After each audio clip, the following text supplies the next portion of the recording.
Peter Pan, that's what they call me. Promise that you never be lonely. Salut à toutes et à tous, c'est Erwan Lovray. On se retrouve pour l'après-match de la 12e journée de la Ligue de BKT, du derby normand entre Caen et Le Havre. Score final entre ces deux équipes de partout. On va débriefer ça d'ici quelques instants, mais juste avant, il faut rejoindre la team Actu. C'est non seulement une chaîne YouTube qui vous présente l'émission de podcast Les Activistes, et d'ailleurs j'y ferai partie lors du prochain épisode qui sortira lundi à 18 h sur leur chaîne YouTube et sur d'autres plateformes de podcast. Ça s'appelle Les Activistes, c'est super, je vous invite vraiment à aller écouter ces podcasts qui suivent tout au long de la saison les Ciels Marines chaque lundi à 18 h. Mais Actu, c'est aussi un site, le site actu.fr, etc., etc.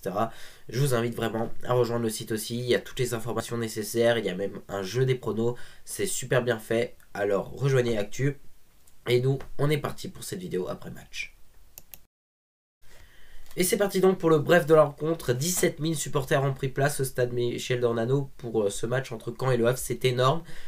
Pour dire, voilà, pour un match de Ligue 2, c'est vraiment très rare d'avoir autant de supporters. Bon, on sait que c'était un derby, donc c'était un match avec une saveur particulière, ce qui est plutôt logique. Et on peut le dire, le parcage visiteur était aussi plein. Et ça fait énormément plaisir d'avoir une très très belle ambiance, qui fait que le match derrière, il peut être très beau, et honnêtement il l'a été, puisqu'on a été gâté en but. Et donc voilà, ce match qui a débuté à 19 h, et à la 8e minute, c'est Khalid Boutaïb qui ouvre le score pour le HAC, 1-0. Derrière, Alexandre Mendy égalise à la 32e minute de jeu. Et derrière, le HAC subit énormément jusqu'à la mi-temps. À ce moment-là, je crois que quand on va prendre l'avantage avant la mi-temps, franchement, je croyais que quand elle est encore marquée, ce n'est pas le cas. À la mi-temps, le score est de 1 but partout. De retour des vestiaires à la 58e minute de jeu, c'est Chahiri qui donne l'avantage au Stade Malherbe de Caen. Et donc, c'est vrai qu'à ce moment-là, je suis un peu dégoûté. Je me dis, mince, on risque de perdre ce match.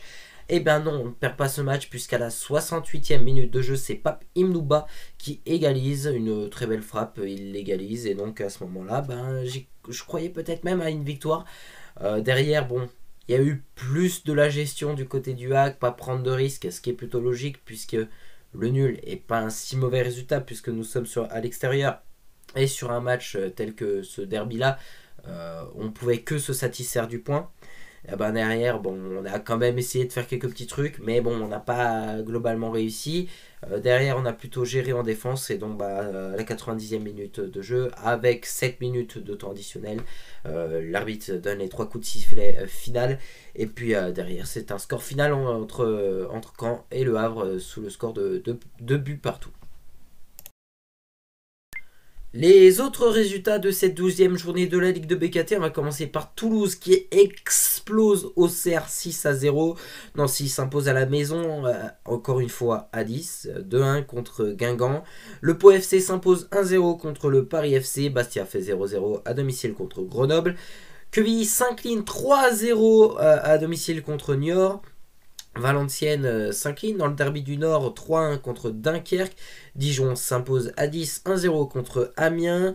Rodez perd à la maison 1-0 contre Sochaux. Et puis on attend le dernier match de cette 12e journée de la Ligue de BKT entre Nîmes et l'AC Ajaccio, qui se jouera ce lundi à 20 h 45.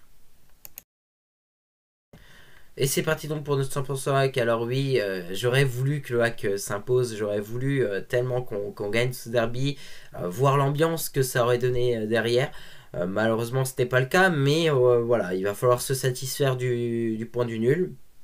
Et je pense que c'est un bon résultat dans l'ensemble, parce que quand on regarde sur le match, on a été mené 2-1 à un moment donné, et je pense qu'on aurait aussi très bien pu perdre le match, même si on peut le gagner derrière, c'est vrai, mais on peut aussi le perdre. Et je m'étais dit, de toute façon, sur ce genre de match, si on gagne un point à l'extérieur, c'est un bon résultat. Aujourd'hui, le HAC continue sa série de non-défaites, et c'est ce qu'il y a de plus important. On a toujours des points, on continue. Je veux dire, voilà, on est à 21 points sur 12 matchs. C'est pas si mal que ça. Maintenant, c'est vrai qu'on a 5 points de retard sur le deuxième, qui est le FC Sochaux-Montbéliard. Donc voilà. Je veux dire, la meilleure position, on va pas se cacher, c'est premier et deuxième pour monter directement en Ligue 1. Mais bien sûr, on sait que le HAC, on s'attendait peut-être pas forcément déjà à nous voir aussi haut à ce moment-là de la saison. Donc, on est troisième actuellement, c'est pas mal. je vais m'en satisfaire. Maintenant, voilà, j'aimerais bien que le HAC aille chercher des playoffs et donc il faut continuer à mettre des points. Et face à Caen, on a continué à mettre des points et c'est quelque chose d'assez positif. Dans le jeu, je trouve qu'on fait plutôt un bon match dans l'ensemble. On fait une bonne performance dans la globalité de la chose. Maintenant, c'est vrai que bon, il y a des choses qui pourraient être mieux, mais voilà, c'est plutôt un bon match pour nous. On a fait preuve de résistance. J'avais hâte de découvrir Ismaël Boura. Il m'a plutôt plu. J'avais hâte de voir comment les jeunes allaient se comporter avec 17 000 supporters dans les tribunes. C'était la première fois que ça arrivait pour eux. Ils ont plutôt bien géré le match au final. Alors que c'était quand même un match sous haute tension. Mais voilà, ils ont plutôt bien géré le match. C'est génial et j'ai hâte franchement d'être à la semaine prochaine et de voir le match de la 13e journée contre le Pau FC avec cette fois-ci une victoire de HAC, je l'espère, parce que le Pau FC me fait un petit peu peur quand même, puisque ils sont capables de battre des équipes plutôt fortes en vue de leur premier résultat lors des 12 premiers matchs. Pau FC, c'est pas mauvais, donc faudra pas s'enflammer, donc faudra rester sérieux. Mais en tout cas, voilà, le HAC est plutôt bien, plutôt pas mal. Le match nul, c'est un bon résultat. Et c'est parti donc pour les tops et les flops. Alors il n'y aura pas de flop parce que j'ai trouvé que le HAC a fait un bon match et j'ai pas de flop à mettre. Concernant les tops, je vais faire vraiment dans l'effectif pur. L'effectif a le droit d'être dans les tops. Voilà. Maintenant, s'il y a des noms de joueurs qui m'ont plu, ouais, la première d'Ismaël Boura, elle était pas mal pour moi. Je l'ai trouvé vraiment bon. Yaya Fofana, il se prend quand même 2 buts, mais derrière, voilà, il fait aussi un bon match. Il fait aussi son job. Donc voilà, c'est un bon match. Donc voilà. Dans la globalité de la chose, tout le monde dans les tops. Et puis j'espère ne plus remettre de top.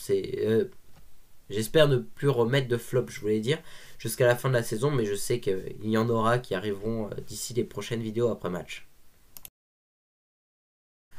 Et voilà, c'est tout pour cette vidéo. Merci à toutes et à tous de l'avoir suivi. On se retrouve évidemment la semaine prochaine pour l'avant-match de la 13e journée de la Ligue de BKT entre Le Havre et le Pau FC. D'ici là, rendez-vous lundi à 18h pour les activistes, votre émission de podcast en ciel et marine.